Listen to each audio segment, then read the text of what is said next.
Pues venga, buenas tardes, bienvenidos y a disfrutar del aire acondicionado que vamos a tener hoy. Y la idea en principio es tener una charla breve con indicaciones claras, visuales, no se trata de entrar al detalle de nada, pero sí que tener, o mi idea sobre todo es que salgáis con las nociones claras de qué es lo que podemos hacer en caso de que nos pase algo, específicamente hablando del deporte, ¿no? Y hablaremos un poco de las lesiones que son más habituales que nos podemos encontrar. Porque una de las cosas que ocurre es que haciendo deporte, hay estadísticas que hablan de que el 70% de las lesiones ocurridas mientras alguien practica deporte requieren de rehabilitación, y eso es mucha pasta. El 70% es muchísimo, y si no estamos preparados, es más fácil que ocurran los distintos accidentes. Hay una estadística que publica todos los años el Consejo Superior de Deportes, y estos son los datos del 2024 que nos habla del top 5 de deportes que más lesiones generan. Los números que vemos ahí en la pantalla nos están hablando de número de lesiones por cada 1000 horas de práctica deportiva. Calcular. De cada 1000 horas deportivas estamos hablando de que el deporte con más lesionados es 6,2. ¿Qué deporte creéis que es el más de los que tenemos allá arriba, que son atletismo, baloncesto, ciclismo, ¿no? El fútbol, que es el que más se practica? Pues efectivamente es el que más lesiones está provocando en el 2024 a lo largo del año. ¿Quién creéis que es el segundo, con 5,1? ¿Atletismo, baloncesto, pádel o ciclismo? ¿Pádel? ¿Pádel a la 1? ¿Pádel a las 2? Pues no. Es el atletismo. Hay muchísimas licencias de atletismo y en el atletismo están incluidos todo lo que son deportes tipo gimnasio, ¿vale? Todo lo que son deportes y actividades de gimnasio. Y además lo que son todas las carreras populares, que hay muchísimas a lo largo de todo el estado. Venga, va, el tercero. ¿Quién creéis que va a ser? El pádel. Pues estáis con muchas ganas de pádel, pero no es el ciclismo. Hay muchísimas carreras amateurs, pruebas de bicicleta de montaña, muchísima gente que sale todos los santísimos fines de semana a dar vueltas con la bici. Y eso se considera lesión o accidente deportivo también. Venga, el cuarto. ¿Vais a decir el pádel? Pues no, porque es el baloncesto.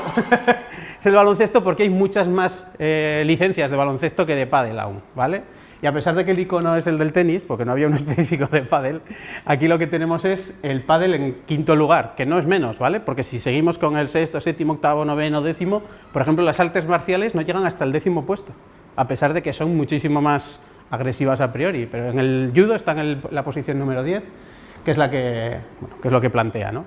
Hay otros deportes tipo alpinismo, escalada y demás, que son también los que están ahí puestos como los siguientes.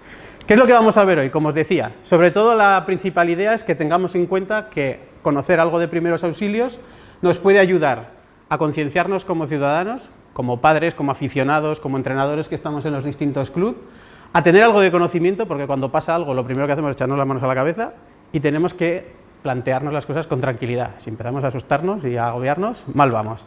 Así que la idea en principio es que tengamos un poco de visión de qué es esto del socorrismo, los primeros auxilios y conocer la cadena de supervivencia, que al final la cadena de supervivencia tiene un paso esencial, que es el primero, que si no lo damos, pues es cuando las manos a la cabeza siguen mucho más rato. La segunda parte vamos a ver es un recordatorio, una visión rápida de lo que es más urgente, de aquellas urgencias o aquellas lesiones que son tiempo dependientes, es decir, no podemos perder tiempo, hay que hacer las cosas rápido y bien, por lo menos siguiendo unos pasos que son las que nos van a ayudar.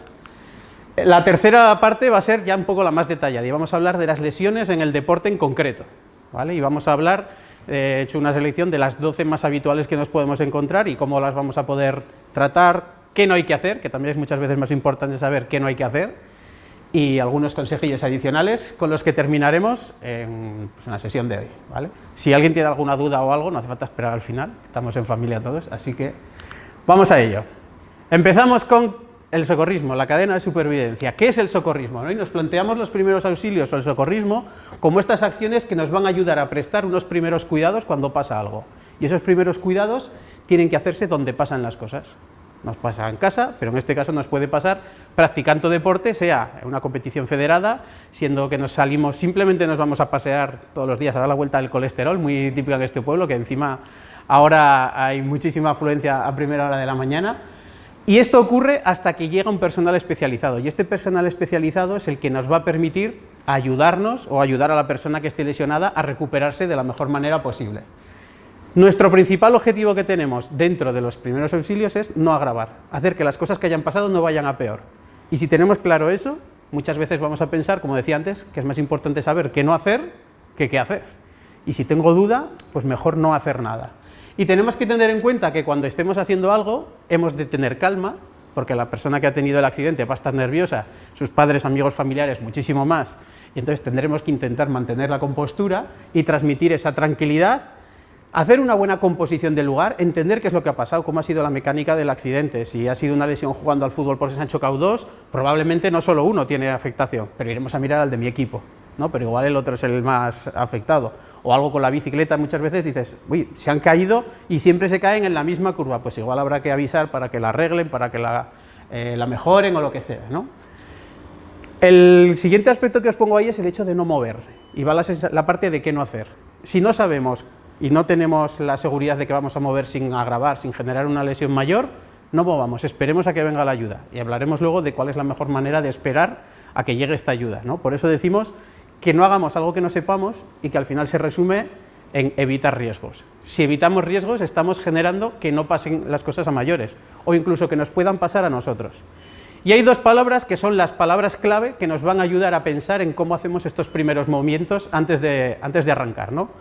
Ante cualquier incidente, lo primero que tenemos que pensar son SEA, es decir, qué es lo que está ocurriendo, vamos a ver qué es lo que está pasando, y luego ya vamos a empezar a actuar.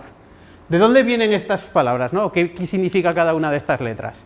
SEA viene del acrónimo de Stop, Evaluar y Actuar. Con stop lo que queremos decir es que, oye, vamos a pararnos, vamos a tranquilizarnos, vamos a coger aire, vamos a respirar, como pone ahí, porque acaba de pasar algo y nos estamos dando un susto. Sea pequeño o sea grande, ¿no? Nos escuchamos a un niño gritar porque se ha pegado un golpecillo no sé qué y ya vamos corriendo por toda la casa o por todo el campo, según donde estemos, haciendo las cosas. Se trata de que nos autocontrolemos y seamos capaces de generar esa tranquilidad, esa sensación de que estamos controlando la situación. El segundo paso es evaluar, y evaluar quiere decir que tenemos que conocer el contorno, conocer el contexto, cómo ha sido el accidente.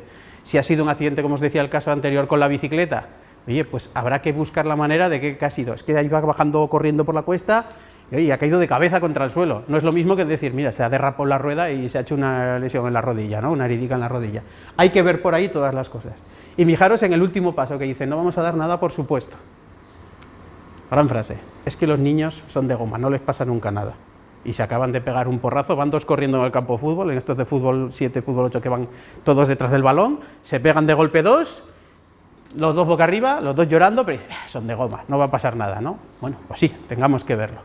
Y cuando vamos a hacer el tercer paso, que ya es el de actuar, como decíamos, vamos a actuar con seguridad. Y actuar con seguridad quiere decir que tenemos que empezar a atender a los heridos, y sobre todo tenemos que pensar en que hemos de trabajar en equipo con el resto de gente que haya. Habitualmente muchas veces no estamos solos, y más en deportes, en competiciones o en amateur, la recomendación principal es que nadie vaya solo a hacer actividades.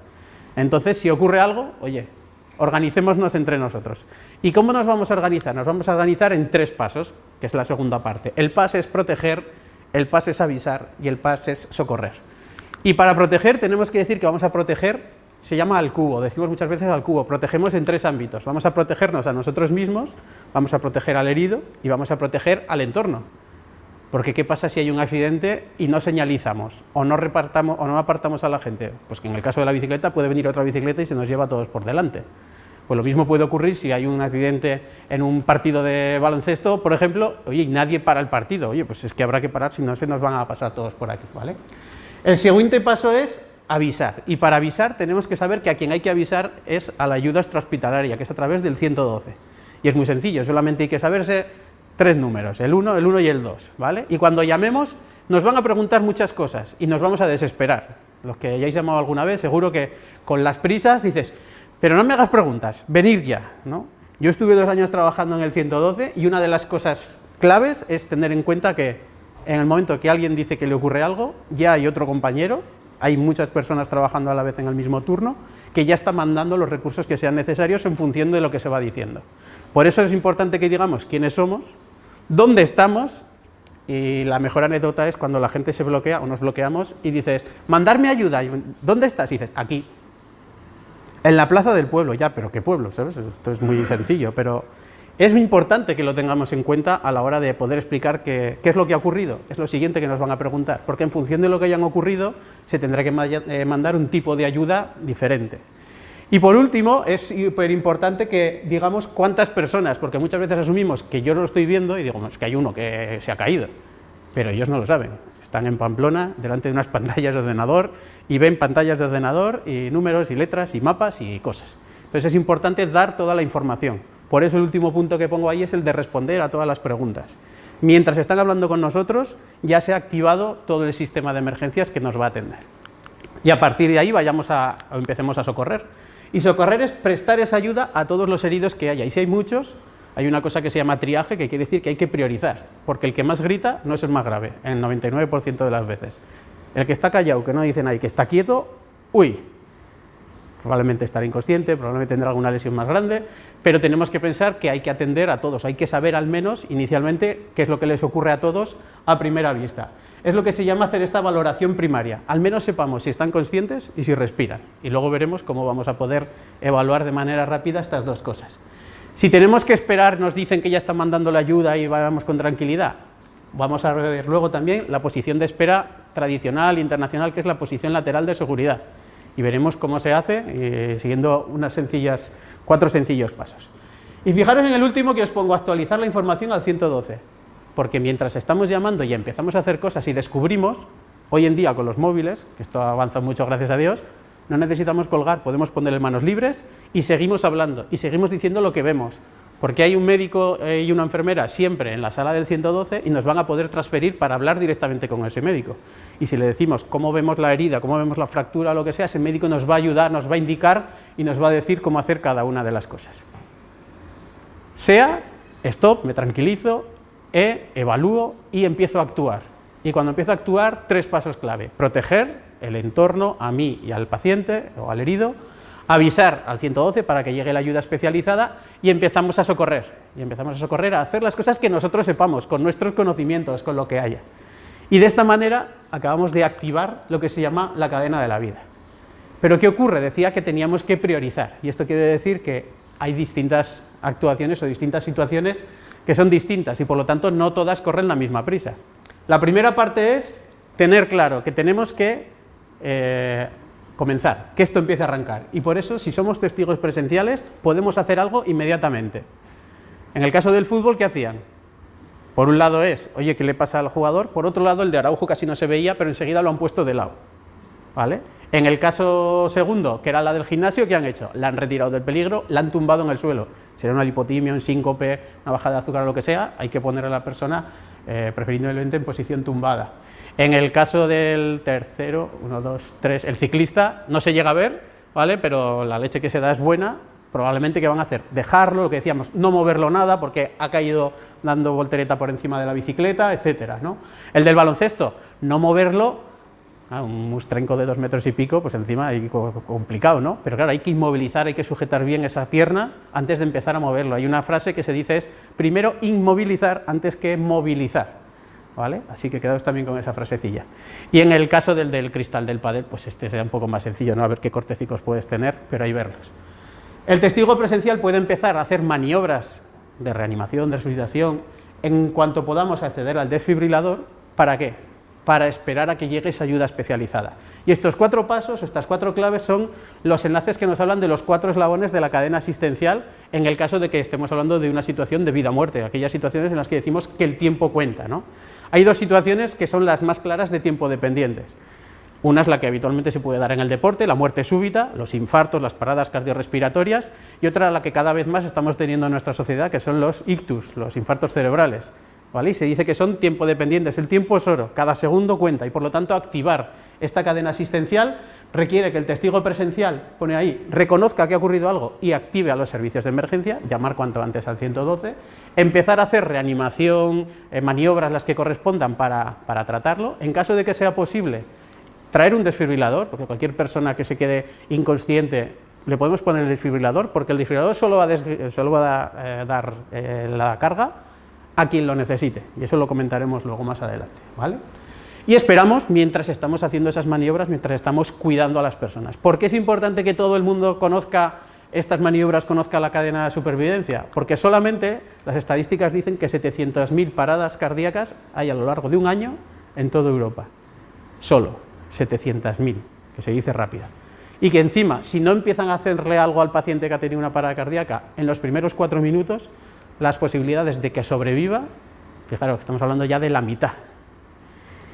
Y que además, si empezamos a hacer maniobras tempranas, las estadísticas dicen que más del 60% de las personas pueden recuperarse, con más o con menos secuelas, pero por lo menos se recuperan y pues eso, no han fallecido, ¿no?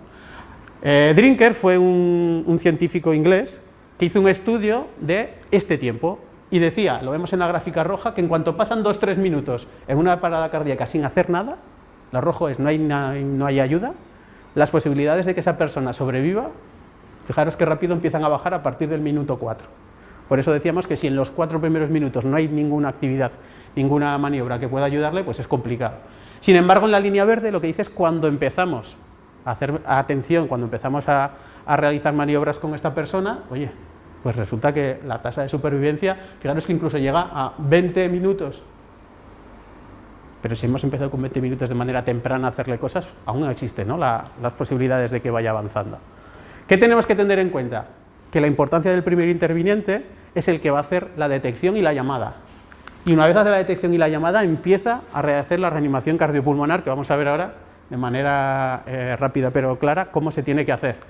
Y que además, si tenemos disponible, hay que hacerse cargo rápidamente de un desfibrilador, que aunque no lo sepamos utilizar, es muy sencillo, y 3 instrucciones que os diga ahora. Y además tendremos a los del 112 al lado que nos lo van a ayudar, no hay ningún problema, porque lo que tenemos que hacer es que vaya pasando este tiempo con atención, con la línea verde, para que llegue la asistencia especializada, ¿vale? ¿Cómo es esta asistencia especializada que va a llegarnos? Pues nos va a llegar a medida que nosotros estemos esperando. Cuando llegan los de las ambulancias, el médico del centro de salud y in situ ya han empezado a hacer reanimación, los primeros intervinientes, policía municipal, que generalmente son los que pueden estar moviéndose, otras policías que están patrullando, ¿no?, dando vueltas por el pueblo, por estas carreteras, por los campos, etcétera. Oye, empiezan a hacer alguna actividad, alguna maniobra, los médicos se quedan muy felices y muy alegres de que alguien ha empezado, pero es importante saber cuánto tiempo llevan y por lo tanto tenemos que informar de todas estas situaciones. ¿Cuál es el procedimiento, los protocolos de reanimación cardiopulmonar? Fijaros que son 8 pasos, que van a ser muy lógicos y que, excepto una duda que todo el mundo tiene, que luego espero a ver si sale o no sale, pues tenemos que tener en cuenta. El primer paso es proteger, porque hemos dicho que estaba el PAS, proteger, avisar y socorrer, ¿vale? Protegemos a nosotros, al entorno y todo lo que hay. Y lo siguiente que vamos a hacer es mirar si responde, es decir, vamos a saber si está consciente o inconsciente. Y esto es tan sencillo como hablarle, hola, hola, ¿me escuchas? ¿Estás bien? Alguien que hayamos encontrado que está tirado en la calle. Vamos a preguntarle, vamos a moverle un poco a ver si reacciona o no. Oye, si vemos que no reacciona, que no nos responde a nada, el siguiente paso nos dicen que gritemos pidiendo ayuda, pero no por desesperación, es gritar para alertar al entorno, para decir si hay alguien más que no se ha dado cuenta de lo que ha pasado, acordaros del vídeo de la chica del gimnasio. Uno se ha dado cuenta y enseguida dice, oye, ayudarme. No hace falta ponernos ahí a alborotar mucho, excepto que estemos en un sitio muy abierto y no tengamos nadie cercano. Y en el momento que gritamos pidiendo ayuda, el siguiente paso es, una vez sabemos que está inconsciente, tenemos que saber si respira o no respira. Y para saber si respira o no respira, hay que abrir la vía aérea y simplemente es tumbar a la persona boca arriba y echarle la cabeza un poquito hacia atrás. Podemos poner la mano en la frente y otra en el mentón y echar un poco para atrás, para evitar de esa manera que la lengua tapone la glotis y por lo tanto pueda respirar. Y vamos a comprobar si respira haciendo, de nuevo 3, es un número mágico, 3 cosas que se llaman ver, oír y sentir. Y ver simplemente quiere decir que nosotros poniendo nuestra cabeza al lado de la boca de la persona vamos a mirar hacia su pecho y veremos si se levanta o no se levanta.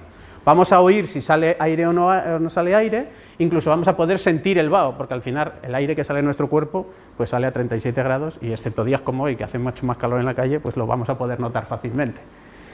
¿Y qué ocurre si respira? Pues si ocurre si respira, alguien que respira, y esta es la parte que siempre hay duda, si alguien respira tiene pulso, no hay duda, no está en parada, ¿vale? Simplemente está inconsciente, simplemente entre comillas. Por lo tanto, llamaremos al 112 y le diremos, oye, está inconsciente, pero respira. Si no respira, le diremos al 112, está inconsciente y no respira. Si no respira, probablemente es que o está o va a estar rápidamente en parada, porque alguien que no respira no recibe oxígeno y por lo tanto los músculos del organismo, y el corazón es un músculo, se va a parar. Así que hay que empezar a hacer la RCP, que son las compresiones torácicas y las ventilaciones mecánicas, ¿vale? Compresiones torácicas, 30 de manera consecutiva, como vemos ahí en la foto. Nos pondremos al lado de la persona con los brazos bien estirados, una mano encima de la otra, sin cerrar los puños ni nada para no clavarlo, y 30. ¿A qué velocidad? A la de la Macarena, a la del Save Me the Life, a la canción que queráis. 100 por minuto, más o menos. Si es un niño, si es una persona más joven, un poco más rápido, ¿vale? 120, 140, según cómo vayamos. Y esto cansa, ¿vale? 30 veces vamos a hacer compresiones torácicas y después de las 30 veces vamos a hacer insuflaciones, vamos a hacer ventilaciones. La maniobra del boca a boca, que se dice, asegurando que ponemos la cabeza otra vez un poco para atrás con la maniobra frente a mentón que os decía, insuflaremos 2 veces aire, cogemos aire, nada más, no hay que hacer ahí que le vamos a sacar nada, ¿vale? Simplemente echaremos nuestro aire durante un segundo, dejaremos que pueda salir, ¿no?, el propio movimiento de ventilación y echaremos la segunda insuflación. Y de nuevo, 30. Y después de las 30, 2, 30, 2, 30, 2, 30, 2, 30, 2. ¿Hasta cuándo? Hasta que, como hemos llamado al 112, ¿no?, vendrá la ayuda especializada o alguien vendrá, o que alguien del entorno nos releve y pueda seguir él y continuamos este tiempo, o la mejor de las noticias es que recupere, que abra los ojos, que empiece a toser, que vomite. El vómito es lo más habitual que va a ocurrir en estos casos porque estamos moviéndole, meneándole y demás. Y mientras tanto, lo que hemos tenido que ir haciendo, ¿qué es? Es buscar un desfibrilador, porque si la parada es cardíaca, por mucho que estemos nosotros moviéndole el corazón, comprimiéndole torácicamente, si el problema ha sido cardíaco, la mayoría de las veces el problema es eléctrico, es de la actividad eléctrica del corazón, no es mecánica. Por lo tanto, ¿qué es lo que necesitamos? Un aparato eléctrico, que es el desfibrilador, que nos haga una descarga y resintonice o reinicie todo el ritmo cardíaco, ¿no? ¿Cómo funciona el desfibrilador? Lo abrimos y sigamos las instrucciones, porque todos los desfibriladores en España están obligados a ¿qué? A que estén en castellano, la voz que nos habla, y marcar, o bien con iluminación o bien con dibujos, cuáles son todos los pasos. Pero en principio los pasos son encenderlo, poner las pegatinas, como estamos viendo ahí, una se va a poner en el lado derecho, en el hombro, y la otra se va a poner en el lado del corazón, en el lateral, para las personas adultas. Después de que detecta que están bien puestas las pegatinas, nos va a decir el desfibrilador, analizando, no toquéis al paciente, entonces nadie tiene que tocar para que no haya interferencia con nuestra actividad eléctrica propia de nuestro pulso, y esto le cuesta unos 10-15 segundos de analizar, y cuando termina de analizar dice una de las dos frases, o dice, se aconseja dar una descarga, o no se aconseja dar una descarga. Si no se aconseja dar una descarga puede ser porque el ritmo eléctrico que tiene el corazón no es de los que arregla el desfibrilador, ¿vale?, o tiene asistolia, no tiene completamente ninguna actividad, ¿vale?, o nos puede decir que se dé una descarga. Y en caso de que se dé una descarga, el desfibrilador pita, y va a estar pitando hasta que le demos al botón. Y es la diferencia entre los americanos, si alguno viaja y va a Estados Unidos, los desfibriladores americanos son automáticos, pitan y descargan, te dan 5 segundos. Si no te has retirado, calambrazo que te vas a llevar, ¿vale? Entonces aquí la importancia está que en Europa es hasta que tú no le das al botón, no descarga. Por lo tanto, antes de descargar, vigilemos que nadie esté tocando al paciente, que nadie esté tocando al herido. Le daremos la descarga y si no reacciona, ¿qué haremos? Continuaremos con nuestro 32, 32, 32, hasta que a los 2 minutos el desfibrilador te va a volver a decir, analizando, no toques al paciente. No tocamos, analiza, nos decide de nuevo qué vamos a hacer y vamos tirando, vamos tirando, vamos tirando. Estos protocolos, que los define la Asociación Europea de Resucitación, cada 5 años los actualizan en función de estudios, de análisis y demás. La última actualización, adivinar de qué año es. El 2020, con el COVID, pero no por el COVID, sino porque cada año son los años 5, los años 0, cuando toca hacer la revisión, ¿vale? Y en el 2020 lo que dijeron fue que a pesar de que la incidencia del COVID en aquellos años era muy alta, había 3 pasos en los que podríamos modificar nuestra actuación, porque aún no se sabía del todo claro cómo estaba toda la situación, cómo se transmitía y demás, y ¿qué es lo que tenemos que tener en cuenta? Que si el paciente puede tener una infección que fuera respiratoria, que fuera contagiosa, oye, el abrir la vía aérea, venga, pues vamos a abrir la vía aérea, incluso se dice que hasta poniéndole una mascarilla al paciente, porque claro, no va a impedir el paso del aire, pero sí que va a evitar que si exhala alguna cosa, no nos pueda contaminar a nosotros, ¿no? Además de que nosotros deberíamos de llevarla. El segundo paso es comprobar si respira, y nos dedicaremos solamente a ver, a la parte del ver. Incluso se decía también de recomendación, pongamos la mano en el pecho y notemos si hay movimiento o si no hay movimiento. Y la más importante, oye, no ventilemos, no pongamos nuestra boca en la boca de la otra persona sin una protección, si no sabemos quién es y demás. ¿Qué ha ocurrido con estas recomendaciones? Que la evolución lo que ha dicho es, haya o no haya COVID, esta última parte de ventilaciones, dejámosla opcional. ¿Por qué? Porque es más importante que alguien esté moviendo el corazón y que la sangre vaya bombeando, vaya bombeando, vaya bombeando. Mientras la sangre va bombeando, el poco oxígeno que siga quedando es el que va alimentando todo el resto del cuerpo, sobre todo el cerebro, que al final es lo que se trata, de que con la actividad manual o externa que hacemos con las compresiones torácicas, la sangre vaya circulando por todo el cuerpo. Y hay otra excepción, o hay otras cosas que tenemos que tener en cuenta, que son niños, embarazadas, ahogados, ahorcados y asfixiados, toda esta gente. ¿Qué ocurre con los niños? Los niños generalmente cuando se encuentran inconscientes y que no respiran, su problema no es del corazón, es respiratorio. Por eso lo que tenemos es que cuando vamos a comprobar si respira, si no respira, antes de llamar al 112 lo que se dice es que hagamos 5 insuflaciones de rescate. Es decir, démosle aire 5 veces seguidas para ver si eso lo anima. Digamos, eso anima al organismo, ¿no?, a que recupere esa actividad. Y es lo mismo que hay que hacer con los ahogados de piscina, con los asfixiados por una contaminación monóxido de carbono, etcétera, y con los ahorcados, porque el principal problema que ha tenido el ahorcado ha sido respiratorio y no ha sido circulatorio. ¿Y cuál es la otra diferencia que tenemos con los niños? En la parte de las compresiones torácicas y que también nos puede afectar a las embarazadas. ¿Qué ocurre con las embarazadas? De tercer trimestre, ¿vale? No, recién embarazada, no hay dificultades que empezar. Volumen muy amplio. En lugar de hacer las compresiones justo en el centro del tórax, las podemos hacer un poquito más arriba, ¿vale? Porque si no vamos a estar comprimiendo mucho al feto. ¿Qué pasa con los niños? Que si ponemos 2 manos a comprimir a un pobre niño, pues lo vamos a escachar. Y lo que se dice es que niños menores de 8 años solamente con una mano es suficiente, y para niños menores de 1 año con 2 deditos en el centro, entre la línea intermamilar, con el centro dándole y como decíamos antes, más rápido, ¿vale? ¿Qué otra cosa nos cambia? Fijaros los parches del desfibrilador que nos dicen que a los niños se los pongamos uno delante y otro detrás, ¿vale? El que estaba en los desfibriladores ya vienen preparados la mayoría, luego veremos ahora veremos unas fotos, para tener separado o marcado si el parche es para adulto o para niño, pero en caso de que no, los parches para adultos se pueden utilizar en niños mayores de 1 año, y utilizar los niños mayores de 1 año quiere decir que tenemos que moverlos. El parche que está en el hombro lo vamos a pasar al centro del tórax y el parche que está en el lateral lo vamos a pasar a la espalda, ¿vale? Y una vez ponemos los parches no se tocan, no hay que andar cambiándolos ni de nada, incluso aunque recupere, no los quitemos, porque alguien que entra en una parada cardiorrespiratoria es bastante probable que vuelva a entrar en una parada hasta que llegue la asistencia especializada que decíamos, ¿vale? ¿Cómo son los desfibriladores? ¿Dónde los podemos encontrar? ¿Cuántos tenemos? ¿Todo el mundo tiene en casa uno en el coche, ¿no?, como el que lleva cualquier cosilla? Pues generalmente no. Pero es importante que sepamos reconocer el símbolo verde que tenemos o que nos identifica dónde hay un desfibrilador, y pueden ser de algunos de estos modelos, ¿no?, que es pues ahí de los que tenemos.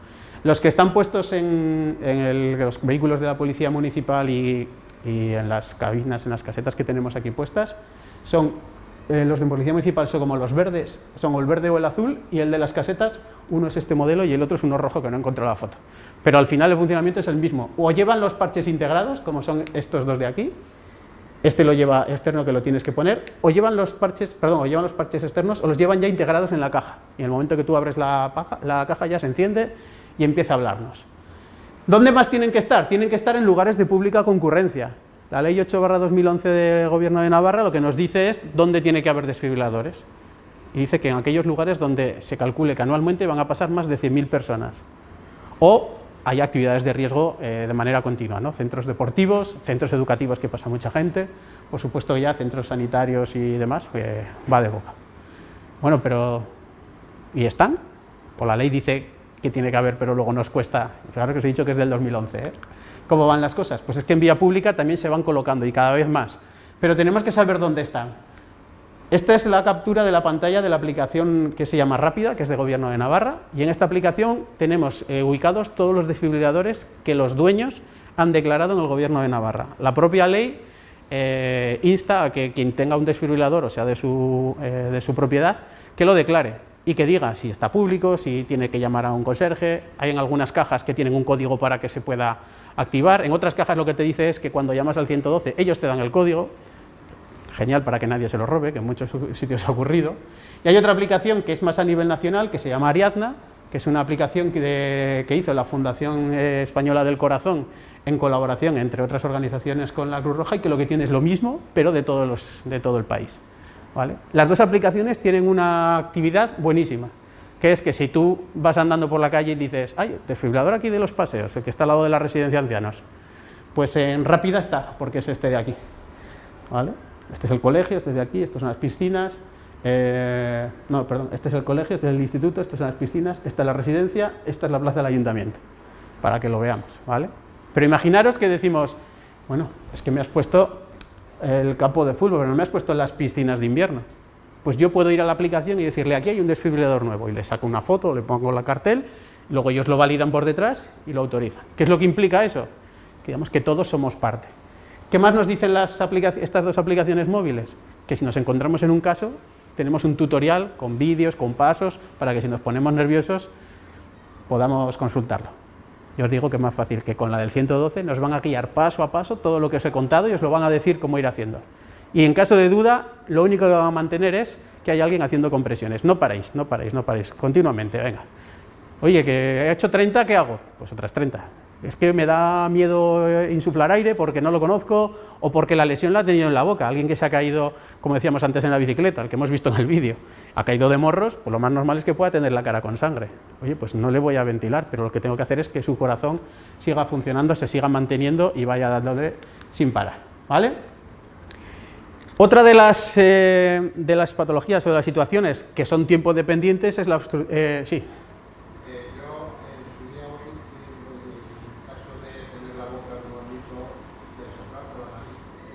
De soplar por la nariz. Sí, en los niños pequeños hay la maniobra, en lugar de ser boca a boca, se llama boca a nariz, porque como es tan pequeñita, podemos incluir dentro de nuestra boca tanto la boca como la nariz del niño, ¿vale? Solamente soplar en la nariz en personas adultas no es nada recomendable, la verdad, pero porque las vías aéreas son bastante más complicadas, hace el giro por la parte de atrás hacia las trompas de Eustaquio y entonces yo no lo recomendaría, ¿vale? Antes que nada, pero bueno. Como decía, otra de las cosas que son tiempo dependientes es una obstrucción de vía aérea por cuerpo extraño, lo que se llama el OVACE. Vamos, que nos atragantamos. ¿Haciendo deporte? Sí, ¿cuánta gente va haciendo deporte con chicles, caramelos o lo que sea? Muchísimas, encontronazos, se nos queda aquí atragantado. No vamos a hablar de los que estemos en el pinchopote luego, ¿no? Que pueda ocurrir, como más de una vez nos ha podido pasar. Sin embargo, actuar rápidamente ante una obstrucción de vía aérea por un cuerpo extraño nos va a permitir que una situación no se agrave. Y son maniobras muy sencillas. Y la primera es muy buena, porque lo que nos dice es, si la obstrucción es incompleta, simplemente que animemos al paciente a toser. ¿Por qué sabemos que es incompleta? Porque el paciente empieza a hablar y dice, oh, me pasa algo, generalmente empieza a moverse, ¿no? Gesticula, oye, pues tose. Nada de empezar a dar golpes, que esto es muy típico nuestro, ¿no? Empezar a dar golpes en la espalda, rápido. ¿Cuándo tenemos que empezar a dar esos golpes? Y como los tenemos que dar es cuando la obstrucción se dice que está completa, pero el paciente está consciente aún. Y eso lo que quiere decir es que el paciente empieza a no moverse mucho, echarse las manos al cuello y vamos a hacer la conocida como maniobra de Heimlich, que tiene dos partes. Una primera de 5 golpes interescapulares, pero no es el saludo que damos nosotros en el pueblo bien fuerte, sino que se trata, como vemos aquí, de poner al paciente un poco inclinado hacia adelante y dar 5 golpes secos en la zona entre los dos omóplatos. Y en la zona entre los dos omóplatos 5 golpes secos y después de cada golpe vamos a mirar a ver si ha salido algo. Igual si el trozo de chicle que tuviera o de caramelo, oye, ya lo has pulsado, no hace falta darle 5, si ha salido al primero, ahorramos 4, ¿vale? Pero vamos a dar hasta 5, y después de los 5 vamos a hacer, esto sí que todo el mundo lo identifica como la maniobra de Heimlich, nos pondremos por detrás, pondremos un puño cerrado sobre la mano abierta del otro, en la boca del estómago, si tenemos dudas, buscaremos dónde termina el hueso del esternón, y aquí donde está lo más blandito, ahí ponemos el dedo pulgar cerrado hacia adentro, la mano aquí, y vamos a hacer 5 golpes seguidos hacia adentro y hacia arriba, hacia adentro y hacia arriba. ¿Para qué? Para estimular el diafragma, que es el músculo que está debajo de los pulmones, que nos ayude a generar estos impulsos y moverlo. 5. Oye, si ha salido, genial. ¿Qué no ha salido? 5 de la espalda, 5 abdominales. 5 de la espalda, 5 abdominales. ¿Hasta cuándo? Pues hasta que ya lo eche, o hasta que, como no está respirando porque la obstrucción es completa, pase a ser inconsciente. Y si está inconsciente, Pues es que hay poco más que hacer. Hay que hacerle la reanimación, porque ya el problema pasaba que si no respira, como decíamos antes, va a poderte entrar en una parada cardíaca, ¿vale? ¿Dónde están las dificultades o las diferencias? En que a los pacientes obesos, embarazados o niños también hay que hacerlo diferente, ¿no? A los niños vamos a poder darle los 5 golpes interescapulares exactamente igual, ¿vale? Pero los golpes abdominales los vamos a hacer solamente con una mano. A los lactantes, a los niños menores de 1 año, nos los vamos a poner incluso encima de nuestra mano y vamos a dar los golpes con una mano y se dice que hacemos como la vuelta a la tortilla y ya le damos la vuelta y los ponemos aquí. Pero en lugar de hacer los abdominales, aquí a los niños van a ser con los 2 dedos en la zona central, como las compresiones torácicas, ¿vale? No va a cambiar. ¿Qué pasa con las personas obesas, embarazadas y demás? Que es un poco complicado llegar a alcanzarle. Una de dos, o los sentamos en una silla e intentamos hacerlo así, o los vamos a tumbar directamente en el suelo y haremos las compresiones torácicas, ¿vale? Para hacer que se vaya moviendo toda la caja y nos pueda ir avanzando. ¿Sí? Pues hemos hablado de la reanimación cardiopulmonar como soporte vital básico, hemos hablado de la obstrucción de vía aérea y, como decíamos, lo bueno que ocurre es que recupere. Y cuando recupera tenemos que saber que hemos de ponerlo en una posición de espera hasta que llegue la ayuda, porque como hemos llamado al 112, la ayuda la van a mandar. Aunque nosotros digamos, oye, que ya ha recuperado, que está bien, que no hace falta que venga. No, no. Alguien que ha estado un rato sin respirar o que hemos tenido que reanimar o que le han tenido que poner desfibrilador, tiene que ser visto y reconocido bien por el médico inicial que llegue y luego con alta probabilidad trasladado al hospital. Y tenemos que ponerlo en posición lateral de seguridad, o bien para aquellos que están un poco, bueno, que se suele llamar de manera informal semi-inconsciente, ¿no? Que no están muy bien pero necesitamos mantenerlo quieto, o sobre todo es la posición indicada para las personas inconscientes pero que respiran normalmente. Es decir, no están haciendo bocanadas, no están haciendo ahí ruidos raros. Y para la posición lateral de seguridad, lo primero es, con la persona boca arriba, vamos a poner el brazo en cruz. Si lo vamos a girar hacia el lado derecho, levantamos el brazo derecho. Si lo vamos a girar hacia el lado izquierdo, levantamos el lado izquierdo. Luego hablo de un detalle de qué lado vamos a elegir mejor para un caso o para otro. Después de que hemos elegido el brazo que vamos a poner, lo siguiente que vamos a girar es la mano contraria, ponerla hacia la cara del lado que hemos levantado. Y levantándole la rodilla, vamos a ponernos ya en situación, levantándole la rodilla opuesta, vamos a agarrar de la rodilla, vamos a agarrar de la parte del hombro para hacer ya el giro. Y en el momento que hacemos el giro, la persona se va a quedar como vemos aquí. La mano ha pasado debajo de la cara y se le queda de soporte, al estar de medio lado, la lengua no se la va a tragar nunca, por lo tanto vamos a asegurar que esta vía aérea queda abierta, y habiendo pasado la rodilla por este lado, muchas veces la recomendación también es, o el consejo es, poner un pie encima del otro para evitar que se desestabilice, ya se nos va a quedar ahí quietico. Y en esa posición simplemente es esperar y vigilar el estado periódicamente. Excepto las embarazadas de tercer término. Las embarazadas de tercer trimestre, el lado que vamos a elegir siempre para girarlas es el lado izquierdo. ¿Vale? Si giramos al lado derecho, el peso del feto y todo lo que son las vísceras abdominales van a caer sobre la vena cava, la van a apretar y entonces le vamos a generar otra situación peor. Y como nuestro propósito es no agravar, pues oye, embarazadas siempre del lado izquierdo. Resto de personas, el lado que mejor nos venga, donde sea más fácil, donde tengamos que moverle menos, etc. ¿Sí? Genéricas, no específicas para los deportes, pero el propósito de hoy era hablar de las lesiones deportivas y ver cómo las podemos empezar a trabajar, ¿no?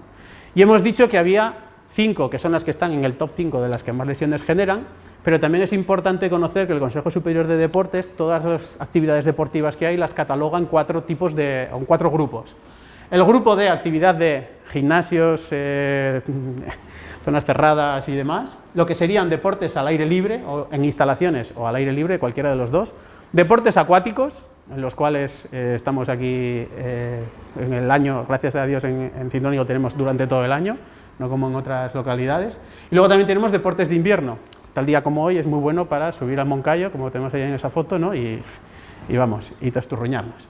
¿Qué pasa? Que cada deporte o cada tipo de actividad tiene unas típicas lesiones con las cuales nos vamos a poder reconocer y que es importante que las conozcamos. En los gimnasios, ¿qué nos podemos encontrar? Pequeñas heridas, generalmente en las manos, en los pies, rozaduras, quemaduras, roturas fibrilares, porque somos los macho más de gimnasio y queremos ser los que mejores, esguinces, generalmente por una utilización mala de las máquinas, y luego ya pues hemorragias o traumatismos según el golpe como haya podido llegar a ser, ¿no? Son las más habituales, como os digo, según las estadísticas que hemos visto antes del Consejo Superior de Deportes. En los del aire libre, heridas, rozaduras, contusiones, ¿vale? Luego veremos en qué las diferenciamos de las heridas. Traumatismos de todo tipo, porque al aire libre ya aquí puede ocurrir cualquier cosa. Lipotimias, y lipotimias al final son los típicos desmayos que si no recuperan del todo pasan a ser síncopes y ya ese es un nivel de gravedad un poco superior. Hemorragias por las propias caídas o heridas que nos podamos hacer. Y muy importante cuando estamos al aire libre, los golpes de calor. Insolaciones y golpes de calor que hay que tener, en días como hoy sobre todo, mucho más atención. En el medio acuático, los más genéricos, ¿dónde están? La insolación, que justo hablábamos ahora. La hidrocución, que es el nombre técnico que tiene el llamado corte de digestión, que ni es corte ni hay si corta la digestión, lo que tenemos es una descompensación por el cambio de temperaturas en el organismo. Traumatismos, de verdad que nunca han saltado 45 encima de otro en la piscina, ¿no? Hacer ahí el salto de la bomba típico. El ahogamiento, demasiadas muertes a lo largo del año en todo el país por ahogados, sobre todo más en playas que en piscinas, pero demasiadas, muchas. Y la hipotermia, que no nos damos cuenta, pero cuando estamos en deportes acuáticos también nos gusta mucho el agua, pero ya a veces a finales de verano, las 9 de la noche no es como para estar 3 horas ahí dándole a la piscina y salir, que viene un poquito de cierzo y nos enfría enseguida, ¿vale? ¿Qué nos puede ocurrir si practicamos deportes de invierno? Y así ya vamos al último bloque. Traumatismos, montaña, caídas, muchos rescates muy visuales con helicópteros y demás, que eso los podemos ver en la tele. La parte de las hipotermias, por supuesto, que estamos en la montaña, y las congelaciones, en casos ya más extremos, con los cuales tendríamos que ver. En todos ellos, en todas las típicas situaciones que nos podamos encontrar, va a haber siempre unas pautas generales que deberíamos tener en cuenta y con las que prevenir es mejor que lamentar. Y como prevenir es mejor que lamentar, van aquí 5 consejos que van a ir buenos. Antes de actividad deportiva, lo primero, calentar, prepararse. Sea de actividad deportiva federada, sea amateur, sea simplemente me voy con la bicicleta, oye, calentemos, preparemos el cuerpo para lo que le va a venir de esa actividad, de ese esfuerzo que vamos a hacer a continuación. La segunda manera de prevenir lesiones es hacer las cosas bien, es decir, pongamos las posturas adecuadas. No tiene sentido que vaya al gimnasio a levantar pesas y me agache así a coger la pesa, porque mi ciática, mi lumbar y demás se van a mover. Además hay algunos deportes que tienen unos movimientos que son dirigidos, que son conocidos, ¿no? Si alguien salta en el baloncesto, como hemos visto antes, sabemos que la manera adecuada de caer de un salto es flexionando las 2 rodillas a la vez. Por lo tanto, tenemos que buscar la manera adecuada de hacer esos movimientos. El tercero es utilizar las protecciones adecuadas. El boxeo, que era uno de los que estaba en el top 10, no llegaba al top 5, pero estaba en el top 10. El boxeo, oye, hay que utilizar guantes, pero cuando vamos con la bicicleta hay que utilizar casco. Y si jugamos al fútbol hay que llevar espinillas. Y si hacemos deportes de contacto hay que llevar protecciones. Todo lo que toque. Incluso simplemente voy al gimnasio, oye, me pongo elementos de compresión que me ayuden a sujetar bien o a evitar esas lesiones musculares, los típicos calambres también que pueden llegar a aparecer. Esta para mí es la más de perogrullo, pero sigue las normas. ¿Cuántos han ido al gimnasio y no han leído las instrucciones que tienen todas las máquinas por ley puestas al lado? Es que esto ya lo sé yo hacer. O lo he visto en la tele o tengo un amigo que me lo cuenta, que es todo lo que queramos. Pero si no hay, o sea, teniendo instrucciones o teniendo monitores, incluso haciendo deporte más organizado, los propios entrenadores nos dicen qué es lo que hay que hacer y qué no hay que hacer, sigamos esas normas. Si estamos circulando en carretera, sigamos las instrucciones, las normas de circulación. Si estamos en el campo, respetemos, oye, si dice que por este sendero no se puede ir, pues por algo será, ¿no? Respetemos las normas. Y por último, ser consciente y adaptarnos a las circunstancias. Si quiero hacerme 200 kilómetros en bicicleta mañana, pues igual mañana que dan una alerta roja, naranja y no sé de qué todos los colores, pues igual no es el mejor día para salir en bicicleta. O por lo menos no salgas a las 10 de la mañana, vete a las 6 o a las 7, que igual no va ahí. Pero prepárate, que si has pasado mala noche porque has decidido hoy irte al Jólica, pues igual tampoco es bueno que mañana te pegues 200 kilómetros en bicicleta. Incluso, oye, si sabemos que no estamos anímicamente de manera adecuada, el irte solo, ¿no? Que comentábamos antes, al campo, al deporte, lo suyo es que no vayamos a hacer ninguna actividad solo, sino que vayamos siempre acompañados. Si no, pues lo que nos tendrá que ocurrir es que puedan pasarnos algunas de las 12 típicas patologías que nos podemos encontrar haciendo deporte, de todas las que hemos visto antes, las más habituales o las más conocidas. Todas las situaciones que vais a ver aquí son, como os decía al principio de la charla, indicaciones generales que nos van a decir qué hacer, qué no hacer o qué tenemos que evitar y algunos consejillos o situaciones especiales que tenemos que tener en cuenta. La herida, cualquier herida, ¿qué es una herida? Herida es una rotura de la piel que hay separación, es como la manera de definirlo más técnica, ¿no? Y simplemente lo que tenemos que hacer es limpiar, y la mejor manera de limpiar es agua y jabón, agua y jabón. Si tenemos suero fisiológico, genial, pero si tenemos un grifo o algo, oye, la mejor manera de quitar las distintas arenillas que se nos hayan podido quedar incrustadas, ¿no? Si tenemos suero o cualquier otro bote, a presión, mejor que ir dándole en función. Si tenemos gasas y se ha quedado incrustado, de dentro hacia afuera, ¿vale? Nada de ir cogiendo de fuera de la herida y metiéndola hacia adentro, de dentro de la herida hacia afuera, en función del tamaño. Desinfectar, a ser posible con clorhexidina, ¿vale? El yodo también se puede utilizar, pero en algunos casos cada vez se está viendo más que hay personas que están generando alergias, muy a menudo. Y luego proteger según si toca, en función de cómo sea la herida, es mejor que cicatrice un poco al aire, si no vamos a continuar haciendo actividad deportiva, por supuesto que mucho mejor, ¿vale? Y tenemos que evitar echar alcohol, utilizar algodón, porque deja las fibrillas y se van a quedar por dentro. Olvidaros de la mercromina para los más ancianos del lugar, ¿vale? Ya está completamente quitada de todos los sitios, pero aún así hay algunos que las tienen en sus casas. Evitar manipular la herida o extraer algo si está clavado. Si está algo clavado, lo tenemos que quitarnos, es mejor que nos lo quiten en el centro de salud, con unas pinzas, mirando, asegurando que no se queden restos. Especial atención si las heridas o las lesiones se producen en la zona de los ojos, en la zona de la boca, en la zona de la cara, en la zona genital, y requieren esa atención diferencial, ¿no? A diferencia de la herida que tiene la piel abierta, existen las contusiones, donde hay una lesión, pero no hay una apertura, no hay una separación de la piel, no hay rotura de la piel. Y en este caso lo que tenemos que hacer es lavar, porque aunque nos hayamos dado un golpe típico chichón que nos empieza a salir, oye, hay que lavar, hay que refrescar, porque alguna venilla o algún capilar, mejor dicho, están ahí. Agua, jabón, como decíamos antes, suero fisiológico, clorhexidina porque nos puede ayudar, y podamos aplicar ese frío local que evite que se inflame y que además también va a aliviar parte de ese dolor. Evitar aplicar calor. Esto es para después, mucho rato de después, ¿vale? Como en los traumatismos. El calor de primeras tenemos que intentar evitarlo. Nada de poner calor porque se le va a pasar. ¿Quién utiliza el calor?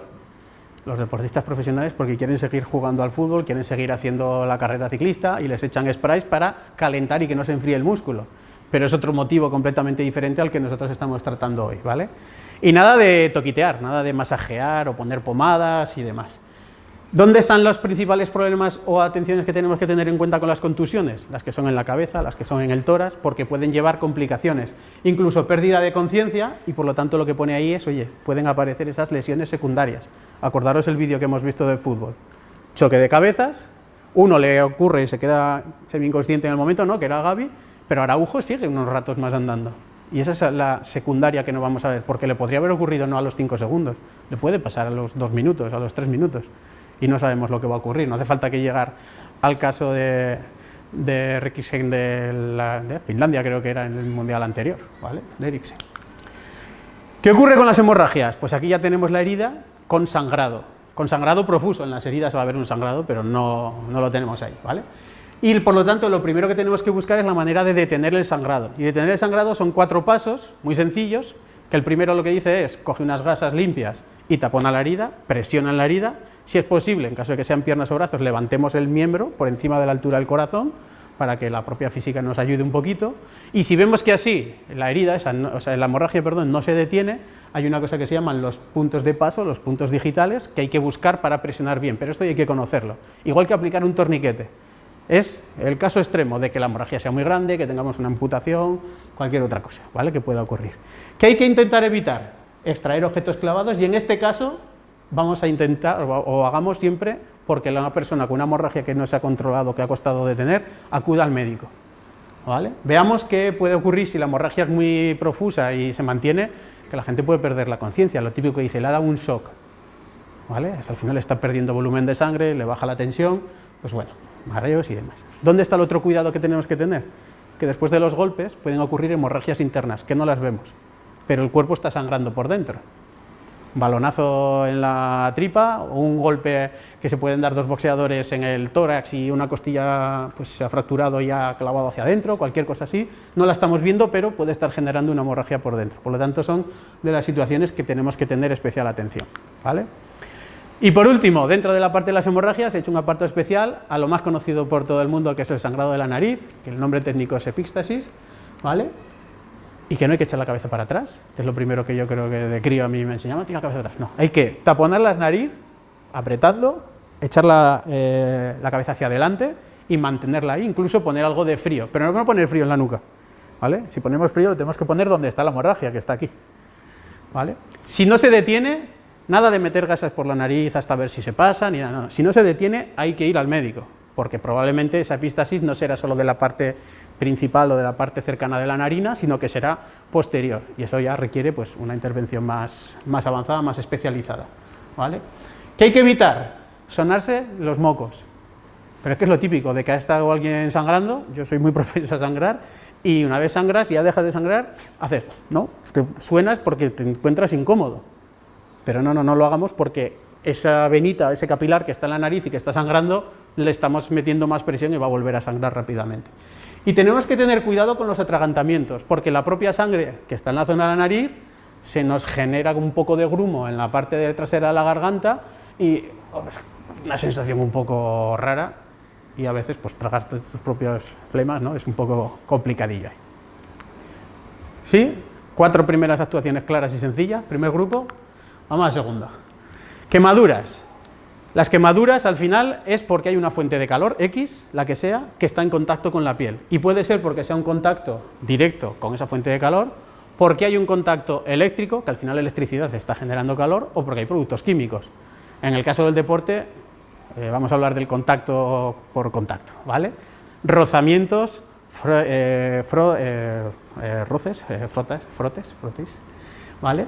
El tubo escape de una moto, que alguien que está haciendo motociclismo, alguien se ha caído con la bicicleta y la rueda venga dando vueltas y te está rozando en la pierna, caemos sobre un tatami de la competición o estamos en una máquina y nos hemos resbalado, incluso, oye, estamos jugando al fútbol sala en el parqué y te tiras al suelo y eso quema, esa rozadura. ¿Qué es lo que hay que hacer? Lo primero, pone ahí, ¿no? Alejar de la fuente de calor, alejar de este elemento que nos está produciendo que sea la quemadura, y enfriar. Y para enfriar, lo mejor, agua. No congelada, ¿vale? Agua del grifo o agua ambiente. Las contrastes fuertes de temperatura pues van a generar otros problemas secundarios que hay que intentar evitar. Y esa quemadura, taparla con gasas húmedas, ¿vale? Para mantener esa humedad en la zona que ha sido. Si se generan ampollas, que generalmente se generan ampollas en las quemaduras de segundo grado, no hay que pincharlas, no hay que confundirlas con las ampollas de rozadura por andar típicas de javieradas, que tampoco se deben pinchar, pero como queremos seguir andando, pues aquí tenemos que poner en la balanza lo que queremos y lo que se puede hacer, ¿no? Fijaros que os pongo ahí también, evitar aplicar hielo, o aplicar alcohol, o aplicar yodo, porque el yodo reseca mucho y enseguida va a hacer que probablemente esa ampolla o esa lesión se empeore. Y en caso de que la quemadura sea pues bastante fuerte y se queda algo incrustado en la piel, no hay que arrancarlo. Ahí tenemos que ir al médico porque lo tienen que retirar, lo que hablábamos antes, con las heridas en los ojos o con la parte de la epístasis, y tenemos que ir ahí a que nos lo miren bien, ¿vale? Mucha atención con los otros casos que no son para los deportes, el tema del riesgo químico y el riesgo eléctrico, porque apartar de la fuente del calor implica riesgos también para nosotros, y como decíamos, lo primero es protegernos. Entonces tenemos que tener cuidado. Ya sabéis que si alguien está en contacto eléctrico, hay que o bien apagar el diferencial o bien con un palo, con algo que no sea conductor, retirarle ese cable, ese problema eléctrico que tenga. Y en el caso del riesgo químico, hay que saber o bien si tenemos los guantes adecuados o los sistemas de protección adecuados, y si no, de manera arrastrándolo hasta retirarlo de esa fuente, ¿vale? Quemaduras. Traumatismos, vamos con los fáciles. Empezamos con los esguinces. El esguince es que la articulación se separa y se vuelve a quedar en su sitio. Pero como se ha separado y se ha vuelto a quedar en su sitio, ese rato que se separa, los ligamentos se quedan distendidos y tenemos un dolor, tenemos una inflamación, y por lo tanto, ¿qué vamos a hacer? Reposo y hielo. Cuando alguien se hace un esguince, ¿qué quiere decir? No, yo voy a seguir. Yo voy a seguir porque como estoy ahora, tengo la articulación caliente, puedo seguir continuando haciendo deporte. Intentemos que no. Función del grado del esguince, hay hasta 4 grados, el primero es la típica torcedura que nos hacemos todos cada 2 por 3, en el segundo el movimiento generalmente es más completo, en el tercero es la lesión completa y en el cuarto ya probablemente puede llevar hasta rotura de ligamentos, ¿vale? Elevemos el miembro. Elevar el miembro hacia arriba va a ayudar a que tampoco se inflame la zona y que por lo tanto podamos pensar en cómo vamos a hacer que esa articulación esté más inmóvil, más quieta. Aplicando hielo evitaremos también esa inflamación y con un vendaje compresivo para sujetarlo bien. Fijaros que además ponemos que hay que retirar anillos, pulseras, colgantes, lo que sea, de la articulación donde se haya producido, porque como se va a inflamar mucho o poco, podemos generar otros problemas secundarios, ¿vale? Evitemos aplicar calor de primeras y masajear la zona afectada, moverlo al final, tocar las zonas. Y fijaros que con los esguinces ponemos también que hay que acudir al médico, porque no sabemos si la lesión del ligamento, de la articulación, etcétera, ha sido más completa o no. Aparentemente lo tenemos en marcha. Como subtítulo dentro de esguince os he puesto: no hay impotencia funcional. Impotencia funcional es el término que se utiliza para decir cuando alguien tiene una lesión y no puede hacer su actividad normal. Cuando me hago un esguince, muchas veces la gente va, o vamos, a saltitos, ¿no? Porque no quiero apoyar, pero no quiero apoyar porque tenga roto el pie, porque no lo pueda apoyar. No quiero apoyar porque me duele. Es la diferencia con la fractura. En la fractura hay impotencia funcional. Si apoyo el pie, es que va a hacer crack o se va a terminar de partir todo o lo que corresponda, ¿vale? Luxaciones y fracturas son los dos tipos de traumatismos más habituales. En la luxación, la articulación es la que se sale, en la fractura es el hueso el que se parte, de alguna de las formas distintas.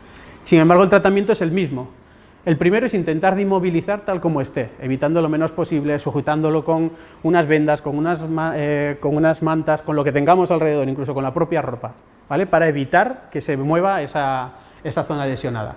Retiramos los anillos y las pulseras, vamos a vigilar el color y el color de la extremidad. Si alguien se ha roto la pierna por la parte de arriba, tenemos que mirar su pie, porque si la fractura es en la parte de arriba, igual tiene una afectación en las venas y arterias que bajan. Y hay que vigilar, como ponía, el color y los pulsos, ¿vale? Esto también es más avanzado, pero simplemente sepamos que podemos echar un ojo rápidamente y ver, uy, se está empezando a poner azul, la persona nos puede decir que empieza a sentir hormigueos, ¿vale? Que son cosas que nos pueden ocurrir aquí. En caso de que la fractura sea abierta y sale el hueso un poco de la zona, simplemente tapar con gasas humedecidas y no tocar, ¿vale? Vuelvo a insistir en lo de no tocar ni hacer movimientos, porque somos muy dados a: venga, que te muevo, que te traigo por aquí, que vamos a llevarte al médico rápido, sin prisa, son cosas de las que no son tiempo dependientes. Especial atención, si los traumatismos son en la cabeza, obviamente, en el tórax, en el abdomen, en la espalda, y fijaros que he añadido ahí la parte del fémur. El fémur es el hueso más largo del cuerpo y es el hueso que tiene más sangre de todo el cuerpo. Zona de pelvis y zona de fémur son de las más peligrosas de las fracturas porque no suelen ser abiertas, pero si tienen pérdida sanguínea, como son los vasos más fuertes o más irrigados del cuerpo, van a hacer o pueden hacer que tengamos un shock hipovolémico rápido, que entremos en bajada de tensión rápida y demás. Por lo tanto, alertar rápidamente al 112 y ver qué nos pueden decir. Último de este bloque, los vómitos. ¿Qué hacemos con los vómitos? Pues que la gente vomite. Dejémosles vomitar. No pasa nada. Haciendo deporte, ¿cuándo se suelen generar vómitos? Exceso de esfuerzo, calor, falta de hidratación o exceso de hidratación, haciendo deporte y estar todo el rato bebiendo agua y nos estamos moviendo, ¿qué puede ocurrir? ¿No? Que el propio organismo reacciona. Una buena comilona antes del deporte o justo después, ¿no? Vuelvo a los ciclistas que muchas veces los vemos que terminan su paseo y se pegan unos almuerzos tremebundos y después de almorzar, ¿qué hacen? Cogen la bici, otros 2, 3, 5 kilómetros más hasta su casa, o 10 en caso de que almuercen a mitad de camino, y claro, con la tripa llena, pues es muy complicado. Hay que dejar que vomiten, a ser posible dar bebidas isotónicas a sorbos pequeños. Bebidas isotónicas porque con los vómitos estaremos perdiendo pues, algo de sales minerales, ¿vale? Y dejarlos tranquilos, que terminen de vomitar, ayudarles a limpiar la cara, tener cuidado que no se atraganten con su propio vómito y decirles que no coman o no beban, ¿vale? En cantidades fuertes. Si está asociado los vómitos a otras intoxicaciones, a otras patologías, los golpes en la cabeza generalmente asocian muchas veces vómitos, ¿vale? Entonces también hay que vigilarlos y tenerlos en cuenta. Y la última parte, muy asociada a lo siguiente que va a venir ahora, es la parte de las alergias. Las alergias también generan vómitos, generan náuseas y hay que tener que moverlas ahí, ¿vale? Vamos con el último bloque, la lipotimia, el desmayo, el mareo, llamémosle como queramos. Al final es una pérdida súbita de la conciencia, pero con recuperación rápida.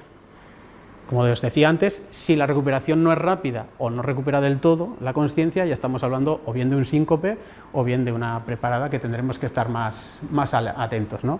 Y cuando esto ocurre, generalmente empezamos a ver borroso, empezamos a notar que estamos inestables, y esas son las señales de alerta que nos van a ayudar a saber que a alguien le está dando el típico mareo, ¿no?, que estamos viendo ahí. ¿Y qué vamos a hacer? Tumbarlo, a ser posible en un lugar fresco, en un lugar tranquilo, levantarle las piernas. La mayoría de las veces la lipotimia simplemente es una descompensación de la tensión, y lo que hay que hacer es que el riego sanguíneo llegue a la cabeza, aflojarle un poco la ropa, y si suda, pues secarle el sudor para que no se enfríe, con ese propósito. A evitar los 300.000 mirones que vamos a tener al lado de la persona a la que le acaba de dar el mareo, ¿vale? Y en el deporte, ¿esto dónde ocurre? Como previo a cualquier insolación, cualquier golpe de color cuando estamos en los exteriores y alguna cosa así que podamos tener. Si no recupera, como decíamos, hay que avisar rápidamente al 112 o a los servicios más especializados de emergencia que tengamos cercanos para que nos puedan ayudar. Parecido a la hipotimia están las bajadas de azúcar, las hipoglucemias. Y la hipoglucemia se da generalmente en las personas diabéticas que bien no se controlan, y esto ya lo vamos sabiendo cada uno de ellos, cómo tienen que hacer los controles, pero también cuando hacemos deporte, porque estamos consumiendo mucha glucosa en nuestro organismo si no lo hemos preparado. Al igual que decíamos que hay que prepararse calentando, también hay que prepararse sabiendo cómo vamos a hacer la actividad deportiva. Alguien que esté corriendo un triatlón, que son 5 kilómetros nadando, o un Ironman de estos, ¿no?, 100 y pico kilómetros en bici y 20 o 30 kilómetros corriendo, pues tendrá que llevar sus bebidas isotónicas, tendrá que llevar sus barritas energéticas. ¿Por qué? Porque si no va a perder ese azúcar, en este caso, para la hipoglucemia. En caso de duda y que nos digan, oye, pues que es una persona o que es diabética, que a veces le ocurre, no pasa nada, démosle azúcar. Por la hiperglucemia, por darle mucho azúcar, nadie va a empeorar, ¿vale? Pero la hipoglucemia lo que sí que puede hacer es que el organismo empiece a fallar. Por lo tanto, esa hipoglucemia lo que hay que hacer es darle agua con azúcar o bebidas azucaradas, también a pequeños sorbos, y una de las últimas recomendaciones lo que dice es que después de darle esa agua con azúcar, la acompañemos o bien de galletitas o trocitos de pan, porque los hidratos de carbono ayudan a sintetizar el azúcar, ¿vale? Nada de dar alcohol, nada de dar bebidas solo energéticas, ¿vale? Nada de inyectar insulina de primera sin saber lo que ocurre, porque la insulina cuando se inyecta tiene que ser porque alguien se la ha medido y sabe la dosis que le toca, ¿vale? La hipoglucemia, en casos de personas que no sabemos si son diabéticos o no, sí o sí tienen que pasar por el médico. Y más aún si tienen otras complicaciones adicionales y las van a llevando por aquí. Picaduras en el deporte al aire libre, muy habituales, ¿vale? Abejas, avispas, si vamos andando por el campo podemos tener garrapatas, cualquier insecto, cualquier bichito por ahí se nos puede enganchar. Así que lo primero que hay que hacer es limpiar la zona, aplicar frío. Simplemente aplicar frío con agua o con hielo en caso de que tengamos, protegiendo la zona, y si es posible extraer el aguijón o el animal que se haya quedado agarrado, ¿vale? Si es posible.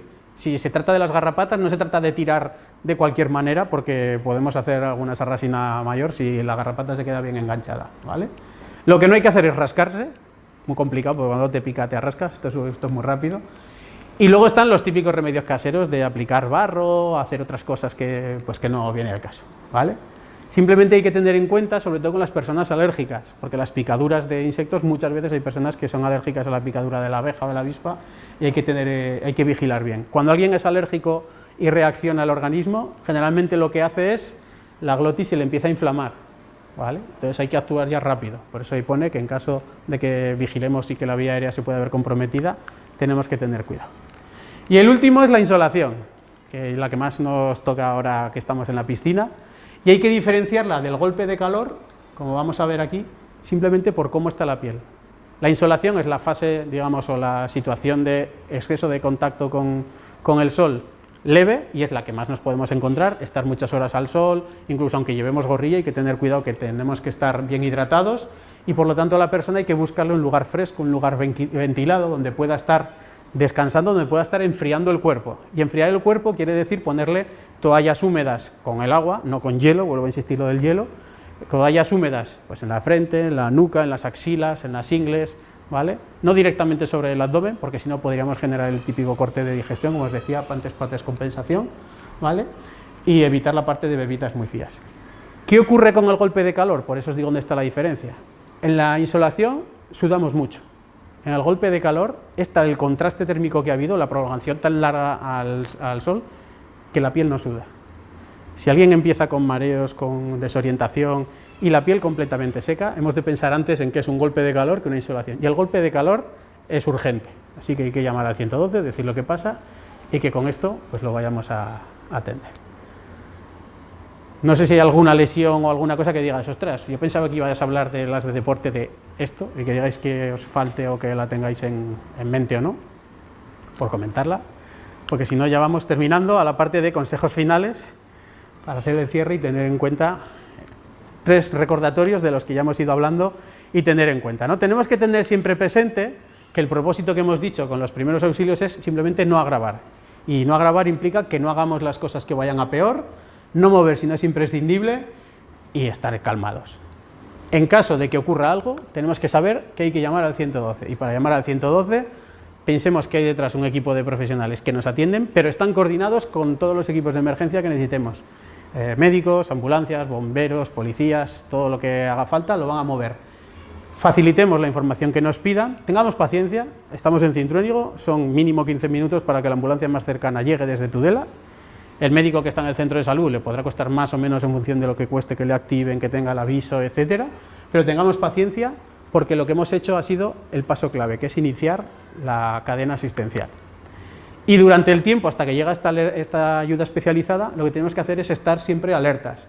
Tenemos que tener una actitud vigilante, ¿no? De estar pendiente del paciente, del herido, qué es lo que le ha ocurrido, de cómo está el entorno para que no pasen más accidentes, de asegurar que mientras estamos atendiéndonos todos o estamos haciendo la actividad física que corresponda, estamos siempre bien hidratados. Y no pensar que los riesgos, que aquí no va a pasar nunca nada, no hay que banalizar los riesgos, porque es que pueden ocurrir las cosas. Hemos visto en los 5 vídeos cosas que no nos íbamos a imaginar que podían pasar. Y cualquiera de las 5 situaciones, yo creo que excepto la del tío de 2,20 metros que se parte la pierna, aquí en el pueblo la podemos ver, pero no hace falta que midamos 2,20 para tener una fractura que nos hemos hecho nosotros mismos, ¿vale? ¿Qué podemos hacer para estar preparados, ¿no? Y la mejor manera de estar preparados es mediante 2 elementos. Uno es formarnos y el otro es tener material con el que poder actuar, con el que poder intervenir. Para formarnos, oye, las charlas como esta, que es breve y que da indicaciones, vienen bien, pero hay cursos especializados de soporte vital básico, de desfibrilación, de primeros auxilios, lo que queramos. Ahí os pongo el enlace a la web de la Cruz Roja, donde hay contenidos abiertos, públicos y gratuitos para todo, además de los cursos que se pueden programar de manera fija, pero también es importante que sepamos qué material podemos tener, ¿no? Hemos hablado de gasas, hemos hablado de suero, hemos hablado de clorexidina, hemos hablado de tener hielo, hemos hablado de tener vendas, hemos hablado de poder tener cosas, es decir, necesitamos tener un botiquín. Y tener un botiquín nos ayuda a que haya cierto material sanitario, fácil que todos lo podamos utilizar y que tiene que estar bien listo. Podemos pensar también que dentro de nuestra zona de botiquín o de cosas que tengamos en nuestro club o en nuestra actividad deportiva haya ciertos medios de fortuna, que se llama, oye, con una manta se puede inmovilizar muy fácil y muy rápido, que alguien no se mueva un brazo que se le ha roto, o como decía antes, pongámosle una chaqueta o algo para sujetar esa extremidad que se ha fracturado, que se ha luxado. Y si es posible, tengamos un desfibrilador, porque en todos los sitios hay extintores y no hay desfibriladores. ¿Qué hay? ¿Más infartos o incendios? Pues esto es algo para reflexionar, pero las autoridades tendrán que tomar decisiones porque el Código de Edificación dice unas cosas que se respetan mucho y sin embargo las recomendaciones, como os decía antes, en la ley foral de los desfibriladores dice otras cosas. En el pueblo tenemos 5 públicos muy conocidos, más Policía Municipal que lleva siempre, cuando están activos Protección Civil, Cruz Roja y demás también llevan siempre en los vehículos, el centro de salud tiene y los médicos llevan también siempre uno, pero oye, aquí tenemos uno en los paseos y otro en la plaza del ayuntamiento disponible las 24 horas. La normativa lo que dice es que tendríamos que buscar que el desfibrilador esté no más lejos de los 4 minutos que hemos visto antes en la gráfica, que era cuando ya disminuían mucho las posibilidades de recibir una atención, ¿vale? ¿Qué material tenemos que llevar o qué podemos llevar? Os pongo un enlace a la web del Gobierno de Navarra donde están las recomendaciones para la celebración de eventos, actividades deportivas y demás, y que dicen qué cosas mínimas debería tener un botiquín, tanto un botiquín básico como un poquito más avanzado, ¿vale? Tenemos ahí las dos cosillas. Formarse, estar formados implica también estar al día, y quiere decir que salen nuevas recomendaciones, nuevas técnicas, nuevos materiales que hay que conocer, y así que hay que reciclarse, practicar y aprender, porque practicar cuando no pasa nada nos permite estar preparados para el día que pasa poder actuar mejor. Y en el caso del material es muy importante que esté en buen estado, porque no hago nada teniendo un desfibrilador que lo compré una vez, lo guardé en un cajón y ya no lo he mirado nunca más. Los parches tienen una fecha de caducidad, hay que mantener unas revisiones, tienen que tener batería, aunque duran 5 años por defecto. Oye, pues si lo compré hace 10, ya ni se encenderá, ya ni estará ahí listo, ¿vale? Y hay que revisarlo, hay que funcionarlo y hay que asegurarse que esté todo en marcha. Y por mi parte, esto es todo lo que había preparado para hoy. Era más o menos 1 hora, pues ha sido 1 hora y 10, así que va bien. Y nada, gracias por venir, y si tenéis dudas, preguntas o lo que sea, pues encantado. Os dejo ahí un código QR para que nos podáis o dejáis feedback de qué os ha parecido la charla, y si queréis descargaros la presentación en PDF, está ahí también el código QR para que podáis tener, y nada más. Gracias y preguntas que tengáis.